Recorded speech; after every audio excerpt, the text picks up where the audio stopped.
Mehmonimiz tibbiyot fanlari nomzodi shifokor nevropatolog Azizbek Sharipov. Assalomu alaykum. Assalomu alaykum. Aytingiz bilan. Aytlaringiz muborak. Assalomu alaykum. Assalomu alaykum. Ming bora uzr. Xorbeylar, yaxshimisizlar? Yaxshi dam oldinglarmi? Rahmat kattakon shunday ko'rsatuvlarga taklif qilganingizga, chunki televizordan kuzatib borardim, hech taklif qilasizlar deb o'ylamagandim. O'sha birinchi marta kelishim.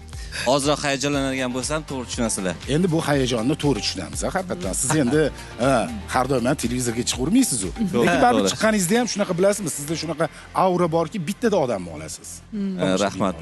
Menimcha, meni xayolimdacha sizni ko'radigan, bizani ko'radigan odamlar sizni kasalingizdek hamma. Biz Azizbek hozirgi paytda ko'p insonlarni ko'ryapmiz-da, stressga tushib qolgan, tushkunlikka tushib qolgan, mashinadan chiqib keta olmaydi. Hozirgi ashula mana shunaqangi insonlarga atalgan qo'shiqqa o'xshaydi. Hammasiga kulib qo'ydim. O'zi aslida stressdan, mana shu depressiyadan chiqib ketish uchun inson avvalo nima qilish kerak? Nimadan ishni boshlash kerak? Avvalambor juda yaxshi ta'kidladingiz hozir. Hozirgi kunda 21-asr vabosi bu stress va depressiya. Ikkitadan bitta odamni ko'rsangiz, stressda yuradi, vahimada yuradi, tushkunlikka tushib qolgan, o'zidan qoniqmaydi, hayotidan qoniqmaydi, hayoti oq-qora rang-barangsiz oq-qora bo'lib qolgan. Nega? Avvalambor birinchi o'rinda uxlashni to'g'irlash kerak. Mana aksar o'zimni tanishlarim bilan men bilaman, eng vaqtlayotgani 11-12-1. Har kuni 12-1 ga yotgan odam bitta narsani o'zi uchun bilish kerakki, undan keyin inson tanasida gormonal fon normallashadi va sintez boshlanadi. Ya'ni dopamin, kortizol va hokazo gormon moddalar bor. Ana shu ishlab chiqarish boshlanadi. Vaqtida uxlamadingizmi, bo'ldi, bu buzilishni boshlaydi. Buzilgandan keyin organizmda qarish reaksiyasi tezlashadi. Odam tez qarishni boshlaydi. Uni orqasidan stress kelib chiqadi, uni orqasidan davleniya kasalligi kelib chiqadi. Ertalab turganda ham charchab turadi, qarabsizki kuni unumdorligi pasayadi ancha. Shuning uchun ana uyquga to'ymadim deb turishar ekan-da ko'pincha. Endi bu bir. Ikkinchisi bu telefon, ijtimoiy tarmoq. Mana bu narsa. Shunaqa. Ya'ni foydalanish kerak. Me'yorida. Ya'ni me'yori qanaqa?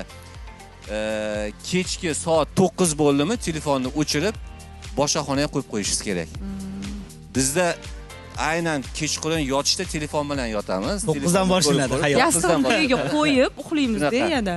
Va telefonni o'chirmaymiz, chunki bitta xayolimiz, bir qulog'imiz telefonda bo'lib turadi. Bitta soобщение keldimi, kim yubordi, nima qildi? Chunki hozirgi kunda meni o'zimda ham shunday hayot bo'lib qolgan. Bilsam-da, nega? Chunki endi biz endi klinika, shifoxona, bemorlar kechqurun tinchmi, og'ir ahvollarda yotishadi. O'shaning uchun biz endi ish yuzasida doim aloqada bo'lib turishimiz kerak. Lekin biz teletomoshabinlarga tavsiya beramizki, telefonlardan kamroq foydalaning va vaqtida uxlang. Keyin yana bitta masala bor. Hozirgi kunda yosh bolalarda stress va depressiya paydo bo'lgan va yosh bolalarda davleniya kasalligi paydo bo'lgan. Bizda 9 yoshli bola kelyapti, davleniyasi 170 ga 100. Nimaga unaqa? Bu birinchisi emas. Bir necha bolalar kelib turibdi. Bir bola keldi 180 ga 100. Uni tekshiryapmiz, sog'lom. Hammasini tegida telefon yotibdi. Telefon yotibdi. O'shaning uchun endi hozirgi kunda bemorlarimiz keladi. Mana kecha ham bir bemorimizga aytdim, bolani telefondan chiqarish kerak. Chiqarishni birinchi o'rinda qanday chiqaramiz? Ya'ni sizni o'zingizni qo'lingizda telefonni ko'rmasligi kerak. U qanday ko'rmasligi mumkin? Meni o'zim ishim telefon bilan bog'liq deb turibdi. Men aytdimki, bir zo'r yechimini topib beraman. Bitta kitobni olasiz. Kitobning o'rtasini shunday ochasizda, telefonni qo'yib qo'yasiz. Bolangiz siz kitob o'qiydigandek bo'lib turasizda, lekin telefonni ishingizni qilaverasiz. Lekin bola sizni ko'rganda o'rnak bo'lasiz kitobda, ya'ni kitob o'qiydigandek bo'lib, ko'proq bolaga mehr kitob bo'ladi. Endi hozir asr, zamon shunaqa bo'lib qoldiki, to'g'ridan to'g'ri bog'liq. Ko'tarmasangiz bo'lmaydi, javob bermasangiz bo'lmaydi. Ijtimoiy tarmoqlarda hozirgi kunda ko'pchilikda qandaydir bir hayotini bir qismi ijtimoiy tarmoq bilan bog'liq bo'lib qolgan. O'shaning uchun biz bu vaziyatdan chiroyli chiqib, chiroyli yechimni topib berishimiz kerak farzandlarimizga. Ana undagina maqsadga muvofiq bo'ladi va stresslar kamayadi. Qarang, Azizbek, bir savol meni qiziqtiradi. Hozir aytayapsiz, o'sha ijtimoiy tarmoqlar, ijtimoiy tarmoqqa kirsangiz, hamma o'zicha doktor, hamma o'zicha oshpaz, va hamma o'zicha motivator. Motivator, psixolog juda ham Yo'q, ko'payib ketdi. mana To'g'ri. bilsa bilmasa qayerdadir nimani eshitib olganda o'shani tiqishtiradi. O'sha kasb egasi bo'lish kerak-ku. Mutaxassisi, haqiqiy To'g'ri. mutaxassis bo'lish kerak. Hozirgi baribir. kunda mana shu yanvardan boshlab ochig'ini aytsam, endi ijtimoiy tarmoqlarga, mana televizorga, ko'rsatuvlarga chiqishni boshladik. Shu paytgacha bizning ota-onalarimiz ham ruxsat berishmagan. Bolam, sen o'zingni reklama qilma, avvalambor seni ishing reklama bo'lsin deb tarbiya qilishgan bizni. Biz mana 24 yillik tajribaga ega bo'lgan bo'lsak, mana endi shu yildan boshlab ommaviy chiqib, chunki ustozlarimiz ham gapirishni boshladi, chunki mutaxassis chiqmasa, professionallar chiqmasa, oddiy xalq kimdan nasihatni olish kerak, kim bilan gaplashish kerak, kim aytganini qilish kerak. O'shaning uchun siz ozroq bo'lsa ham ma'lumot berib borishingiz kerak degandan keyin majbur bo'ldik. Ijtimoiy tarmoqlarga chiqib va televizorga chiqib tavsiyalarni bergan. Bo'lmasa buni o'zi ham bunday qarasam murakkab ish ekan, juda murakkab. Bizning ishimizdan ham murakkab ekan. Vaqtingizni ham ko'p olib qo'yar ekan, to'g'risini aytsam. Masalan, biz ish vaqtimiz ertalab 6 dan boshlanadi. Ertalab 6 dan bemorlar ko'rikka kelishadi. Soat 12:00 gacha bemor ko'ramiz. 12:00 dan keyin kechki 6-7 gacha ilmiy ishlar bilan shug'ullanamiz. Ilmiy tadqiqot ish, kitob yozamiz, dissertatsiyamiz va 7 dan keyin majbur haftada 2 kun, 3 kun kelishadi. Ijtimoiy tarmoqlar bo'yicha mana ma'lumotlar berishimiz kerak. Chunki muammolar ko'payib ketgan juda ham va masalan bizda o'zimizga ham hozir qulay bo'ldi. Masalan, bemorlar bitta bemorga yarim soat 40 minut vaqtimiz ketadi konsultatsiyaga. Lekin aksar bemorlarning savoli bir xil. O'shaning uchun ijtimoiy tarmoqlarga savollarga biz javob berganimizdan keyin muammolar oson yechilib va murakkablari bizga yetib keladi. Qarang, hamma narsani ham hamma narsani ham dori vositalari bilan tuzatish mumkin emas-ku. To'g'ri, dori vositalari yaxshigina o'zining ta'sirini ko'rsatadi, lekin xalq tabobatidan ham sizni o'zingizga yarasha xabaringiz bor, to'g'rimi?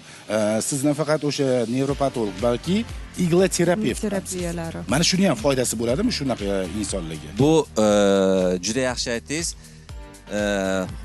Igla terapiya, nima uchun men o'zi igla terapiyaga kirib ketganman? Igla terapiyada qisqa muddatda zo'r katta natija olsa bo'ladi. Ya'ni, masalan, bir bemor keldi, stress, depressiya, vahimaga chiqa olmaydi. Bizda ko'p bunaqa bemorlar uchraydi va psixosomatikaning asosiy ichki a'zolarining kasal sabablari ham shu stressdan kelib chiqadi. O'zining nuqtalari bor. Shu nuqtalarga nina qo'yib beramiz. 15 minutdan keyin u odam bir beg'ubor bo'lib qoladi. Tinchlanib qoladi. Kayfiyatga ham ta'sir qiladi demak. Yaqinda bir joyga taklif qilishganda ikkita odam ko'p savol javob beraveradigan, qarasam oldindan ko'rdim, ko'p savol berar ekan. Men aytdim, shularga dedim bitta nuqta qo'yaman, ninasi bor dedim, nuqtasi bor. Shunday qo'yganda shunday tinchlanadi. Shunda ko'rsa bo'ladi.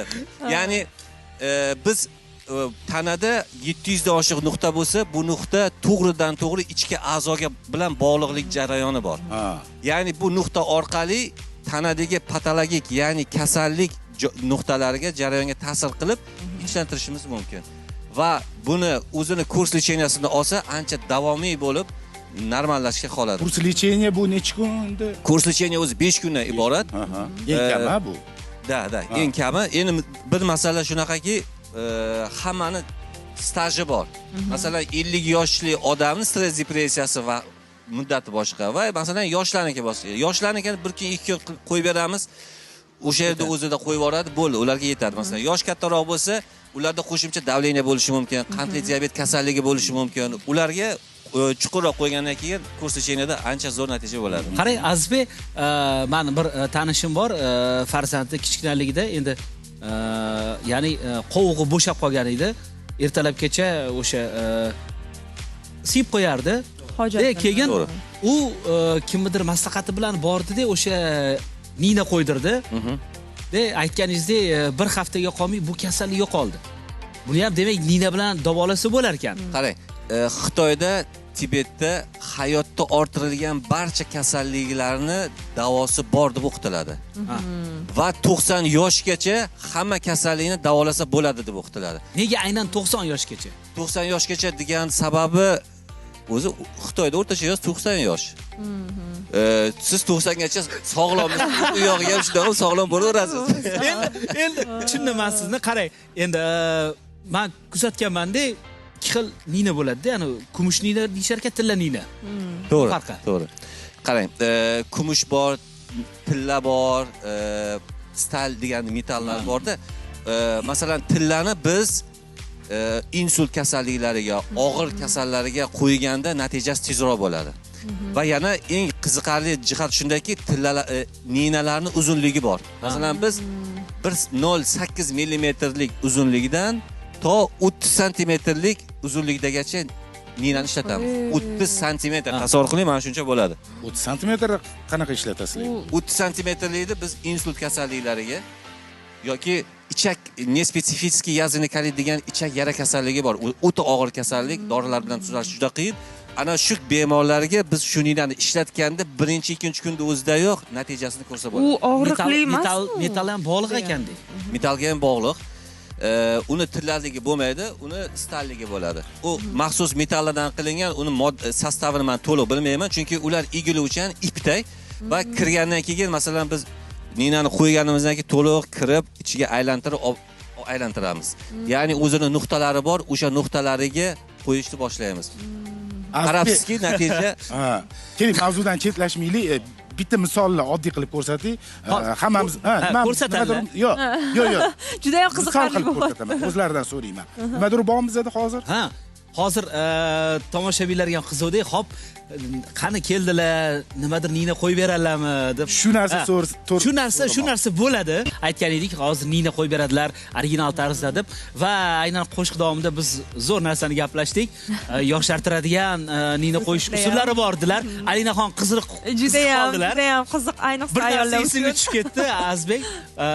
Alloh rahmat qilsin, Optiga Masonov bir latifa qilib yurardilar. Sayra Qoziyevani ko'rdinglarmi, yosharib qopti. Hali dori ichayotgan ekan. Yana ko'p ichorsa, balki bog'chaga chiqadigan bo'lib qolsa kerak deb.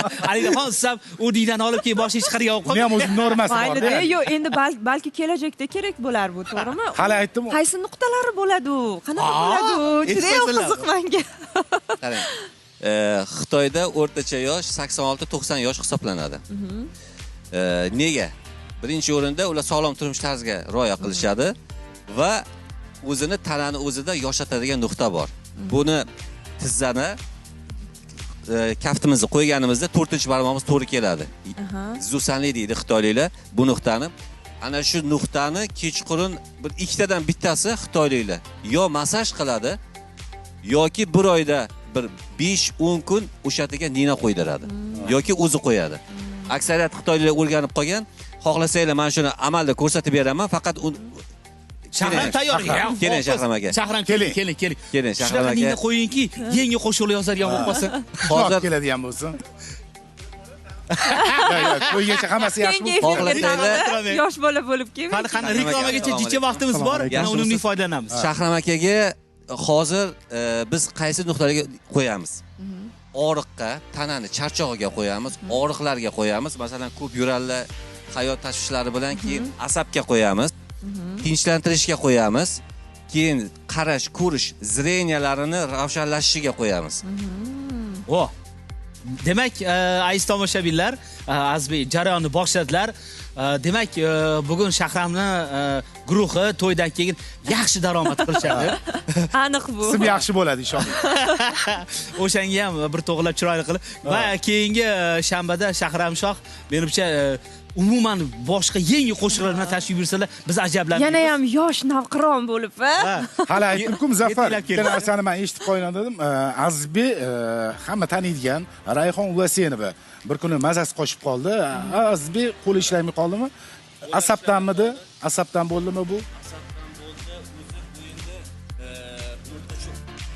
Gapiravering. Bo'yin umurtqa sho'rasi bor edi. Va yana qo'shimcha asabiylashganlar va shamollatganlar. O'shanda og'ir ahvolda keldilar. Ana o'sha kuni qildik lecheniyani o'sha kunni o'zida qo'yib yubordi. Bir kurs lecheniya oldilar, juda ham xursand bo'lib ketdilar. Shuni aytmoqchi edim-da, men ko'rdim, Rayhon juda ham qiynalib yurdi, lekin Azbekga borgandan keyin otdek bo'lib ketdi. To'g'risi. Demak, Ishlar- juda ham tez ta'sir qilar ekanda bu ignoterapiya.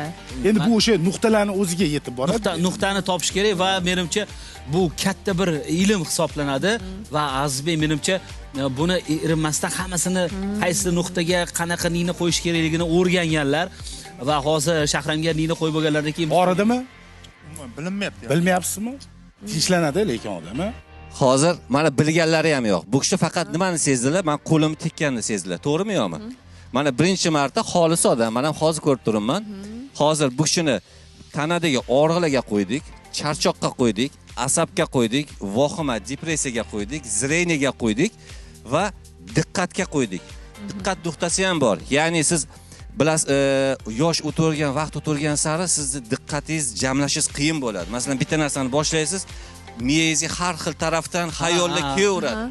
u qolib ketib To'g'ri, asosiy ish qolib ketib, o'ylab o'zi shu bilan keyin tashlab ketib qolasiz boshqa. bir joyga jamlash ba'zan Igloterapiyada shunaqa zo'r nuqtalar borki, o'sha nuqtaga qo'yganingizdan keyin diqqatlaringiz jamlanib, konsentratsiya vнимание deydi va maqsadga muvofiq qisqa muddatda natija olasiz. Mana hozir qo'ygan bo'lsak, lecheniyadan hozir bu taxminan 5 minut turadi. Nina olib bo'lgandan keyin ko'rishlari 15 daqiqadan keyin ko'rishlari ravshanlanadi, yaxshilanadi. Qanday bilsalar bo'ladi o'zgarish bo'lganini. Ko'chaga chiqqanda, masalan, ma'lum bir masofada mashinani raqamini ko'rmaganlar. Raqamni ko'rishni boshlaydilar, ko'zlarida o'zgarish bo'ladi. Ahamiyat bering. Shunchalik qisqa muddatda yaxshi zo'r natija bo'lishi mumkin. Asab og'riqlarini hozirda o'zida yo'q, bu yerda bo'lganimizdan keyin shunday qo'yib yuborib, tanalari shunaqa yengil bo'ladi. O'shaning uchun xitoyliklar o'zlariga bu davolash uslubi 4000 yillik tarixga ega. 4000 yillik. 4000 yillik. Mana Bizda hozir- bor yo'g'i 4-5 daqiqalik reklamamiz bor-da. Tamam. Keyin qaytamiz. Hozir reklama. Marhamat. Albatta tinchlantiradi. Albatta Kayfiyat tinchlantiradi. ko'taradi. Bu madaniy xordiq deyiladi. O'shaning uchun raqs o'z joyida kerak. Har Tibbiy bir xordiq shaxsga o'z kerak. o'rniga. Shunaqa. Tibbiyot endi haqiqiy patologik kasallik holatlarda endi biz kelamiz. Lekin sog'lom odamga bu musiqa terapiya deydi. Bu insonni ham asabini yaxshi tinchlantiradi. Faqatgina Yani charchatib og'ir emasda. musiqalar emas. Aynan klassik musiqalar odamni asablarini tinchlantirib va tovushlar orqali ham inson a'zolarini kasalliklarini davolashadi Xitoyda. Mana shu ignoterapiya orqali biz juda ham ko'p gaplashyapmiz. Shu asabga davo deb, yana qaysi kasalliklarni bu davolasa bo'ladi? Aynan mana shu ignoterapiya bilan. Kasalliklar qarang. Qaysi kasalliklarni davolamasak bo'ladi degan savolga osonroq javob bera olaman. Nega? Chunki qaysi kasalliklarga qilmaymiz biz. Homiladorlarni oxirgi oyida ignoterapiya qo'yilmaydi. Keyin yurak xuruji birinchi oyda bo'lgan bo'lsa, masalan, infarkt birinchi oyida ignoterapiya qilinmaydi. Keyingisi inson tanasida metalik uskunalar bor, ya'ni kardiostimulyator deydi. Yurakda o'shanaqa holatda biz qo'ymaymiz. Qolgan holatlarda va o'tkir infeksion kasalliklarga ignoterapiya qo'yilmaydi. Qolgan davleniyasi bormi, asabi bormi, soch to'kildimi, buqog'i bormi, allergiyasi bormi, yurak xuruji bormi? Allergiya ham juda ham zo'r natija beradi. Keyin oshqozon kasalligi bormi, ichak, qandli diabet kasalligini Xitoyda, Tibetda davolashadi. Ikkinchi tipini men o'zim ham ko'rganman. Hozir birinchi tipini ilmiy tadqiqot ishlari olib borishyapti. Ular ham biz ham. Keyin ichak kasalliklari, qabziyat, ich qochganda, qovoq, buyrak kasalliklari, bizani mana ilmiy ishimiz qovoq siydik yo'llari kasallik bo'lganda, og'ir buyrak yetishmovchilik kasalliklarida ham juda ham zo'r gidronefroz, uretrogidronefroz, ekstrafiya degan og'ir kasalliklar bor. Ana o'shalarga ham zo'r natija beradi. Azizbek. Va hokazo. Hozir pastda bizning telefon portlab ketayotgan ekan, hammasi so'rayotgan ekan. Qayerdan topamiz, qayerga murojaat qilamiz? Shu ikki og'iz ijtimoiy tarmoqdan qayerda topish mumkin, shuni aytib keting. Tomoshabinlar, manzil qayerdan topamiz? Azizbek baribir bemorlar ko'p-da, ota-onasini olib bormoqchi bo'lganlar yoki bo'lmasa farzandini o'zini olib bormoqchi bo'lganlar haqiqatan ham hozir qayerdan topsa bo'ladi? Toshkentdan bu aniq. Men Toshkentdaman, aniq, to'g'risi. Toshkentdaman, Azizbek Tolibovich deb yozsa Instagramga yoki YouTube'ga Azizbek Tolibovich deb qilsa, o'sha yerda ma'lumot danelarim chiqadi, adashmasam. To'g'risi biz Bilolinglar. reklama bermaganman shu paytgacha. Biz reklamasiz ishlaymiz. Nega? Chunki shunaqa bemorlarimiz juda ham ko'p. Endi qarang Azizbek, Yo'q, bir gap bu bor. reklama emas. O'zi yo'q, Bu yaxshi narsa ehtiyoj. reklamaga muhtoj emas. to'ppa-to'g'ri. Lekin hozirgi kunda reklama qilmasangiz bo'lmaydi. To'g'ri, bo'lmaydi. Lekin yana bitta masala borda, son ko'paysa, sifat kamayadi. Ha. Bizni maqsadimiz konveyer qilib 100 ta yoki bir qancha odamlarni yig'ib olib, shaqillatib pulni sanab chiqarib yuborishmasda. Chunki tepada Xudo ko'rib turibdi. Sifat ketib bordi. Bemor bilan shifokorning o'rtasida manfaat paydo bo'ldimi, bilingki shifo bo'lmaydi. Bu Xudoga ham yoqmaydi, ertaga oxiratda javobi ham bor. O'shaning uchun ham biz sifatga ishlaymiz. Sifatga ishladikmi, masalan, bizning klinikamizda ham bitta bemorga 2 ta 3 ta shifokor, doktor tepasiga turib davolaydi. 2-3 soat davom etadi u. Endi tasavvur qiling, u bizda vaqtimiz sal cheklangan. O'shaning uchun biz ko'p odamni ola olmaymiz va ommaviy katta reklamalar bera olmaymiz. Siz aytdingizki, Azizbek, Xitoyda o'qidim, Tibetda o'rganib keldim dedingiz-da. Chunki hozir mana Shahramga nina qo'ydingiz-da.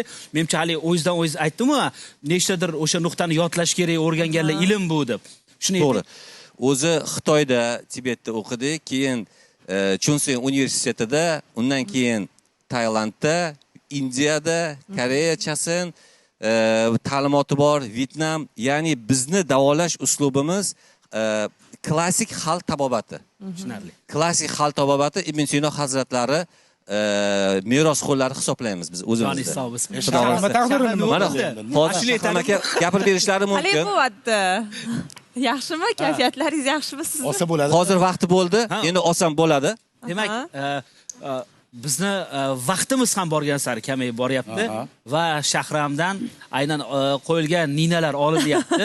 Ay tomoshabinlar, yana uydan tikadigan ninada foydalanib o'tirmanglar, bu o'zi maxsus ninalar bor va bizni operatorimiz ayniqsa Alisher Rasul so'rayapti, qanaqa qilib uxlatsa bo'ladiganini so'rayaptilar. O'zi har doim uxlaysandim, uyquni o'chiradiganini o'sha kerakli nuqtalarini aytadilar. O'zi ahamiyat berdinglar, Muzaffar, studiyada hamma kasalga o'xshaydi. Bemorga o'xshaydi. Sog' odam Hattoki yo'q. o'sha uyqu rejimi bo'lmagan shodlik ham so'radi-yu. To'g'ri. Bir yil haligi televizorda pechenye bilan dori reklamasi ko'payib ketganda rahmatli optikam aytadilar-da, "Nima bola, hamma pechenye yeb dori ichyaptimi?" Muzaffar aka, xohlasangiz men teletomoshabinlarga bir nuqta ko'rsataman. Uyqu muammo bo'ladigan bo'lsa, Shu kerak. Ana zo'r bo'ladi. uzog'i 15 daqiqada siz uxlab qolasiz agarda shu nuqtani massaj qilsangiz. Bu nuqtani qanday topamiz? Mana kaftimizni ochamiz. 5 ta barmoq kaftimizni ochgandan keyin 5-barmog'imizni pastiga, kaftimizni pastiga kelganda, mana past. Aha. Kelganda ikkita qo'limizni, ana shu yerda nuqta bor. Ikkita qo'limizni bosamiz. Ya'ni qarang, birinchi o'ng qo'limiz, keyin chap qo'limiz. Ha. Endi yo'q, shart emas. Agar qaysi birida og'riq bo'lsa, ana o'sha nuqtani siz kechqurun yotishingizdan oldin massaj qilasiz. Qancha daqiqa? 1-2 daqiqa. 1-2 daqiqa qilasiz. O'shani o'zi uyqu kelib, tinchlanib, ko'zingiz ketib, 15 daqiqada uxlab qolganingizni o'zingiz sezmay qolasiz. Va qo'shimcha bolalaringiz uxlamayaptimi yaxshi? Bolalarda ham xuddi shuni qani bolajonim bu yoqqa qanasan, bu yoqqa o'tirgani deydi. Ikkala qo'lni shunday ushlaysizda, qaysi birida og'riq bor. O'sha og'riq borini so'radingiz, bildingiz, o'zingiz uchun bilib oldingiz. Yotishdan oldin shunday nuqtasini olib shunday bosib massaj qilganingizdan keyin o'zi gildir qilib borib tashlaydi. Efirda tavsiya qilmaymiz lekin. Qo'y sanash shart emas. Shunaqa. Efirda lekin Ertalab tavsiya uxlab qolmaydimi qilmaymiz. keyin? Yo'q, eng muhim jihati ertalab uxlab qolmaydi. Ertalab tetik turadi. Oh, Tiniqib uxlab, Chunki vaqtida uxlagan bo'ladi. Ana. Azizbek, tashrif uchun sizga rahmat. Sizni yana bir chaqiramiz. Shaxsan klinikangizga boramiz. Albatta bor. Rahmat. Hali tajriba maydonidagi quyon deydi-ku, xuddi shunga o'xshab biz ham shu narsani o'zimizda his qilmoqchimiz. Hammamiz yoppasiga boramiz. Xudo xohlasa. Oila a'zolarimizga Kelsanglar, boramiz. hammalaringizda hozirgi kunda odamlar dori-darmondan charchagan. Ha. Bizda tabiiy yo'l orqali Xudo taoloning yaratgan ne'matlari orqali davolab, Xudo xolasa sog'lom, tuzalib, chiroyli, yosharib va hayotlaringiz yanada go'zallashganini o'zlaringizda his qilasizlar. Demak, aziz tomoshabinlar, hayron bo'lmanglar. Bir oydan keyin Alinaxonni yetaklar olib kirsak, Juda ham yosharib ketib, ha? Judayam yosh va go'zal bo'lib. Azizbek, tomoshabinlar, yurtdoshlarga niyatlaringiz, istiklaringizni eshitaylik. Bugun hayit kunida. Niyatim bitta narsani bilinglar, har bir inson bu dunyoda har bir insonni bu dunyoda Xudoy taolo baxtli yaratgan. Va har bir insonni Xudoy taolo sog'lom yaratgan. O'shaning uchun bir narsani bilinglar, teletomoshabinlar, baxt bu siz. Ya'ni bu sizni o'zingiz bu katta bir baxt hisoblanasiz. Hammalaringizga sog'lik, salomatlik, omad tilab qolaman. Qoyilman. Joningiz sog' bo'lsin. Rahmat. Qoyilmaqom sahifasini tomosha qilamiz, keyin qaytamiz. Marhamat.